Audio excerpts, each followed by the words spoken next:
The rain wasn't just falling, it was besieging the house.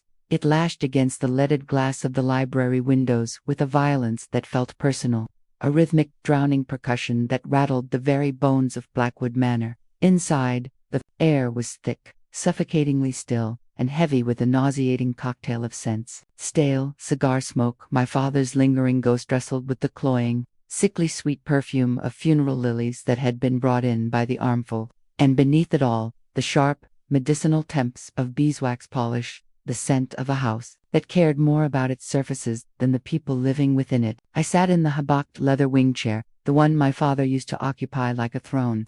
The leather was cold against my back, stiff and unforgiving. I smoothed the fabric of my black dress over my knees, my fingers tracing the precise, expensive weave of the silk. It was a nervous tic I couldn't suppress. Opposite me, Mr. Henderson, a man whose spine seemed to have dissolved over the last decade of service to our family, wiped a sheen of perspiration from his upper lip.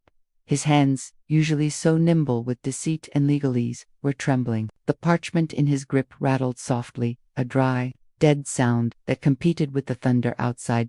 And then there was Elara. She stood in the corner, deep in the shadows cast by the velvet drapes, standing with that infuriating, statue-like stillness she had perfected over 20 years. She wore her uniform charcoal gray with the starch-stiff white apron, and she stared resolutely at the Persian rug. She looked small, insignificant, a piece of furniture that breathed.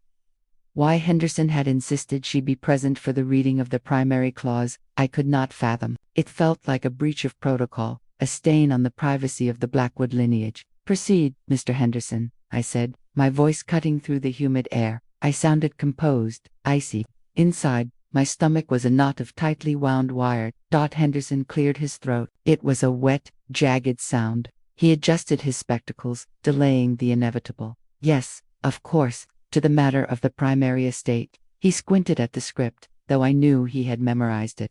"To my only daughter, Martha, I leave my liquid assets, including the stocks, the offshore accounts, and the jewelry currently in the possession of the family trust." I exhaled a tiny breath of relief. It was substantial. It was expected. However, Henderson's voice cracked. He didn't look up. He couldn't look at me. "To Elara Vance, for her 2 decades of unwavering devotion and companionship, I bequeath the Blackwood estate, the land, the manor itself, and all contents within." The silence that followed was louder than the storm. It was a physical blow, a vacuum that sucked the oxygen right out of the room. The grandfather clock in the hallway, usually a comforting heartbeat of the house, suddenly sounded like a countdown. Tick-tock, tick-tock. My mind simply refused to process the syntax. The manor, this house, the library where my great-grandfather wrote his memoirs, the dining hall where we entertained senators and royalty, left to the help, left to the woman who scrubbed the toilets and polished the silver. A hot, prickly rush of blood flooded my face, traveling up from my neck to my hairline. It wasn't just anger. It was a profound, disorienting humiliation. It felt as though the floor had liquefied beneath the chair. This wasn't just theft. It was erasure. My father hadn't just given her a house. He had given her my history. He had handed her my identity. I stood up. The movement was so sudden, the leather chair screeched backward across the hardwood floor. "You are lying," I whispered, the volume rising with every syllable. "You are lying, Henderson. This is a fabrication. Ms. Blackwood, I assure you, and you." I whirled on a... She hadn't moved. She hadn't gasped. She just stood there, clutching a silver dusting cloth in her hand, her knuckles white as bone. She refused to meet my eyes. "What did you do to him? He was sick. His mind was rotting away for years. What did you whisper to him while you were feeding him his soup? Did you poison him against his own blood?" "Martha, please," Henderson stammered, stepping back as if I were a wild animal. "Get out," I hissed. The rage was blinding now, a red vignette closing in on my vision. "Both of you, get out of my house before I have the police drag you out for fraud." They left. Henderson practically ran, and Elara looked at me once, her eyes dark and unreadable, before turning and slipping out silently, like a shadow detaching itself from the wall. The heavy oak door clicked shut, and I was alone with the thunder. I was shaking. My entire body vibrated with the force of the betrayal. It couldn't be true. There had to be a codicil, a retraction, a second will that corrected this insanity. My father was cruel, yes, but he was a Blackwood. He valued the name above all else. He would never let the title of this estate pass to a servant. I turned toward the fireplace. Above the mantel hung the portrait of the Blackwood patriarch, father, painted 20 years ago, looking stern and invincible. I lunged at it, gripping the heavy gold frame. With a grunt of exertion, I swung the painting outward on its hidden hinges. Behind the canvas sat the steel face of the wall safe. My fingers were slippery with sweat. As I reached for the dial, the cold metal bit into my skin. I spun it right, 05, left, 22, my birthday. I grabbed the handle, locked, I swore, my breath coming in ragged gasps. I reset the dial. I tried my mother's birthday, 1109, nothing. The handle remained immovable, mocking me. Panic began to set in a cold, frantic clawing in my chest. Think, Martha, think, what mattered to him? What was the only thing he cared about in those last miserable years? My eyes darted to the spot where Elara had stood. The devotion, the companionship, the sickness rose in my throat again. Slowly, with a trembling hand, I reached for the dial. I knew the date. I knew it because I had hired her. I had brought the Viper into the nest myself. Right to 08, left to 14, back to 9. August 14, 1999. The day Elara walked into this house. Click. The sound was small, mechanical, and devastating.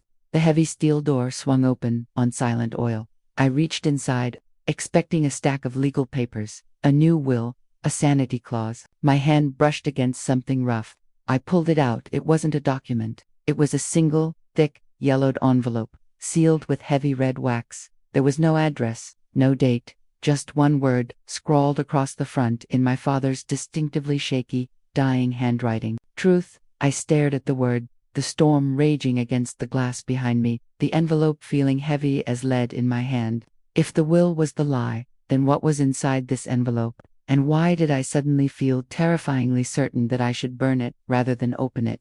The rage had burned itself out, leaving behind a cold, hollow exhaustion. The violent thunder had retreated, leaving a relentless, oppressive drizzle that tapped against the library windows like 1,000 impatient fingers. The grand chandelier remained dark. The only illumination came from the green glass shade of the banker's lamp on the desk, casting a pool of sickly, emerald light across the Persian rug where I sat. I was on the floor. It was undignified, a position no Blackwood woman should ever be found in. But my legs had simply refused to support me any longer. Around me lay the debris of my search-old ledgers, tax returns, meaningless scraps I had pulled from the safe in a frenzy before, finally focusing on the envelope. The red wax seal, stamped with the family crest, a hawk clutching a serpent, was already broken. I had cracked it open 10 minutes ago, but I hadn't been able to pull the letter out. My fingers hovered over the rough, yellowed paper. The house was silent, save for the rhythmic tick-tock of the grandfather clock and the groaning of the pipes in the walls. With a breath that shuddered in my chest, I slid the pages out. The paper was brittle, the kind that felt like it might disintegrate if held too tightly. "My dearest Martha," it began. The handwriting was unmistakably his, but it lacked the sharp, imperious angles I remembered. The loops were softer, the pressure uneven. It transitioned quickly from formal script to something frantic, almost illegible in places. "If you are reading this, I have been a coward to the very end." I scoffed into the empty room. A coward. My father was a tyrant, a titan of industry. He didn't know the meaning of the word, but as I read on, the image of the man I thought I knew began to warp. He wrote of a summer 30 years ago. He described a small cottage on the edge of the estate, a place I had always been forbidden to go. He wrote of Sarah, not a business partner, not a socialite, but a seamstress. He described the scent of her lavender, and using words so tender, so painfully poetic, they felt alien coming from him. He contrasted her warmth with the sterile, icy architecture of his marriage to my mother union. He described, with brutal honesty, as a merger of assets, devoid of a soul. The words blurred. The emerald light of the lamp seemed to stretch and distort, dissolve. Suddenly, I wasn't 60, I was 10. The memory, long buried under layers of privilege and indifference, surged to the surface with crystal clarity. I was standing at the top of the grand staircase, peering through the banisters. The front door was open, letting in the autumn chill. A car had just pulled away. Standing in the foyer was a young woman, hardly more than a teenager. She wore a coat that was too thin for the weather, and clutched a battered brown suitcase to her chest. Her eyes were wide, terrified, scanning the marble floors and the vaulted ceiling. Elara. And then, my father stepped into the frame. He didn't bark orders. He didn't summon the housekeeper to deal with the new hire. He walked up to her. I saw his hand reach out hesitant, shaking slightly on her shoulder. It was a gesture of profound intimacy. He looked at her not with the appraisal of an employer, but with the desperate, heartbroken longing of a man seeing a ghost. I remembered wondering why father looked like he was about to cry. I had dismissed it then as a trick of the light. Snap back. I blinked, the library rushing back into focus. I looked down at the letter again. I could not acknowledge her then without destroying the family reputation. The ink whispered, "Your mother would have ruined us. The board would have ousted me. So I did the only thing I could. I hired her. I kept her close. I watched my daughter grow up in a servant's uniform, pouring tea for the sister who lived the life she was denied." My stomach turned over. A wave of physical nausea washed through me. My daughter. I fumbled for the enclosure mentioned in the text. A small, square photograph slipped out and landed on the rug. It was black and white, slightly blurry. My father, young and smiling, actually smiling, with teeth showing, holding a baby wrapped in a knitted blanket. He looked happy. He looked human. I turned the photo over. In faded blue ink, Elara, 1995. I dropped the photo as if it were burning coal. The realization hit me with the force of a physical blow, creating a sickening vertigo. I closed my eyes, and a montage of 20 years of cruelty played behind my eyelids. The snapped fingers, the impatient sighs when the coffee wasn't hot enough, the time I scolded her for dusting the mantel while I was reading, treating her invisible presence as an intrusion. To the woman who scrubs the toilets. I hadn't just been mistreating a servant, I had been enslaving my own blood. The inheritance wasn't a gift. It wasn't theft. It was back pay. It was an apology written in brick and mortar for a lifetime of silence. My hands were trembling so violently I could barely hold the paper. The silence of the house felt different now. It wasn't empty. It was heavy with the weight of this lie. The very walls seemed to be judging me. Creeeeeaak. The sound of the heavy library door opening was deafening in the quiet. I froze, my heart hammering against my ribs. I scrambled to cover the letter, to hide the photo, but my hands were clumsy. I looked up. Elara was standing in the doorway. She was backlit by the soft amber light of the hallway sconces, casting a long shadow that stretched across the rug until it touched my knee. She was still in her uniform, though the apron was gone. In her hands, she held a silver tray with a single porcelain cup.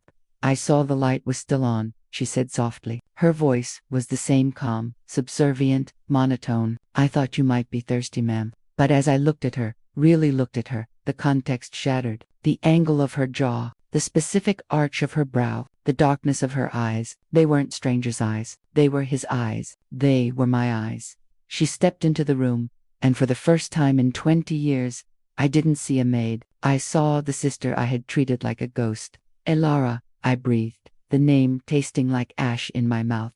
She paused, the china cup rattling ever so slightly against the saucer. "Is everything all right, Miss Martha?" she asked. And in that moment, I realized I had no idea how to answer, because nothing would ever be all right again. The library felt like a tomb, so I fled. I followed the echo of her footsteps down the back stairs. The servants' stairs, the narrow, winding passage I hadn't set foot in since I was a child, playing hide-and-seek. The air grew colder as I descended. The smell of old paper and leather replaced by the sharp, chemical sting of lemon polish and the metallic temps of copper. I burst into the kitchen. It was a cavernous, sterile space, all stainless steel and white tile, illuminated by overhead fluorescent strips that hummed with an aggressive, buzzing energy. It was 3 a.m., and the light was blinding. Elara was standing at the butcher block island, her back to me. She was pouring the tea she had offered upstairs back into the sink. The steam rose in a thin, gray wisp. I marched across the tile floor, my heels clicking like gunshots. I didn't stop until I was right behind her. I slammed the letter down onto the wooden surface of the island. The sound was flat and final. "You knew," I whispered. My voice shook, not with fear, but with a volatile mixture of grief and fury. "It wasn't a question." Elara froze. The stream of tea stopped. She set the teapot down with deliberate care, then turned slowly to face me. Her face was composed, but her eyes were guarded, watchful. I knew he was my father, she said. Her voice was steady, stripping the statement of any drama. I didn't know about the house. Don't lie to me, I screamed, the sound tearing at my throat. You played the long game. You acted the martyr, the silent, suffering saint, just to guilt-trip a dying man. I jabbed a finger toward the ceiling, toward the rooms where my father had withered away. You scrubbed floors to buy a mansion. You waited for him to die so you could take everything from me. I didn't ask for this, she said, her voice tightening. You earned it. I spat back. Every yes, sir. Every right away, sir. It was all an investment. You wanted to be a Blackwood. Well, congratulations. You stole the name and the roof over my head. Something in Elara's face fractured. The mask of the dutiful servant, worn for 20 years like a second skin, cracked wide open. Wham! She slammed her open palm onto the counter. The china cups rattled in their saucers. The sound was shocking, violent in the sterile quiet of the room. I flinched, stepping back. I scrubbed floors to be near him. She shouted. Her voice was raw, unfamiliar, vibrating with 2 decades of suppressed resentment. I didn't stay for the real estate, Mahat. I watched you get the pony. I watched you go off to the private school in Switzerland. I watched you go on vacations to coasts I've only seen in magazines. I got a wage. I got a uniform. And I got to change his bed sheets when he lost control of his bladder because you were too busy at the club. I started, but she cut me off, stepping forward, invading my space. I stayed because he was the only family I had left. My mother was dead. He was all there was, and he was weak, and he was scared, and he needed me. She shoved her hands toward me, palms up. Look at them. I looked. They were red, rough. The skin thickened into There was a burn scar on her left thumb, a jagged white line across her wrist. They were the hands of a laborer, the hands of someone who had spent a lifetime erasing the messes of others. This house isn't a prize, Martha, she said, her voice dropping to a harsh whisper. It's a job. It's a living, breathing monster that eats money and time. He didn't leave it to me because he loved me more. He left it to me because he knew I'm the only one who knows how to keep it standing. You don't want the manor. You want the idea of it. You want the portrait above the fireplace, not the boiler that bursts every winter. I stared at her hands, then up at her face. I saw the fatigue etched into the lines around her mouth. I saw the gray streaks in her hair that mirrored my own. The realization washed over me, cold and sobering. Father hadn't disinherited me. He had liberated me. He had given me the liquid assets, the freedom, the movement, the ability to leave, to Elara. He had given the bricks, the mortar, the leaking roof, the taxes, the history. He had given her the weight of the Blackwood legacy. He had left the money to the daughter he wanted to set free. He had left the chains to the daughter he knew would never leave. The fight drained out of me instantly, leaving me lightheaded. My knees buckled, and I sank onto one of the kitchen stools, my black dress pooling around me on the cold tile. He knew, I whispered, more to myself than to her. He knew us both, Elara said. She picked up the teapot again, her hands trembling slightly now. Better than we knew ourselves. The tea on the counter had gone cold. The fluorescent lights continued their aggressive hum, but the hostility in the room had shattered. We were just 2 aging women in a kitchen, bound by blood and a dead man's secrets. I looked up at her, really seeing her. So, I said, my voice hollow. What happens now? Elara didn't answer immediately. She looked at the dark window, where the rain was still falling. Now, she said softly, we have to decide if we're going to be sisters, or if we're just 2 people haunting the same house. The storm had broken at dawn, shattering the oppressive atmosphere that had choked Blackwood Manor for the last 3 days. In its place, the morning sun was aggressive, piercingly bright, slicing through the retreating gray clouds to reflect off the wet gravel of the driveway with a dazzling, almost blinding intensity. The air had changed, too. The stale scent of cigar smoke and beeswax was gone, replaced by the crisp, biting freshness of wet earth, soaked pine, and the ozone tang of new beginnings. It was the smell of a world scrubbed clean. I stood by the open trunk of my car, the gravel crunching softly beneath my boots. I wasn't taking much. 2 Louis Vuitton suitcases sat in the trunk, holding my clothes, my toiletries, and the few pieces of jewelry I had bought for myself over the years. The rest the family silver, the first editions in the library, the heavy oil paintings of ancestors who stared down with judging eyes. I left where they belonged. They were part of the house's skeleton, not mine. I slammed the trunk shut. The sound echoed across the vast, manicured lawn, scattering a flock of crows from the old oak tree near the gate. I turned back toward the house one last time. Elara was standing on the wide stone steps of the portico. The transformation was subtle but profound. Gone was the charcoal uniform. Gone was the starch-stiff white apron that had defined her silhouette for 2 decades. She was wearing a simple, oatmeal-colored wool sweater and dark trousers. Her hair, usually pulled back into a severe, invisible bun, was looser today, framing a face that looked tired but unburdened. She didn't look like the help anymore. She looked like the mistress of Blackwood Manor. I walked up the steps, the heavy iron keyring weighing down my pocket. I pulled it out. The metal was cold against my palm. "Here," I said, extending my hand. Elara hesitated for a fraction of a second before reaching out. Her fingers, those rough, calloused hands I had inspected in the harsh light of the kitchen only hours ago, closed over the keys. It was a transfer of power, absolute and final. "The roof leaks in the east wing," I said, my voice steady, specifically over the guest bedroom. "You'll need to put a bucket down if it rains hard again before the contractors come." Elara nodded, clutching the keys to her chest. "I know, I've been emptying that bucket for 6 years.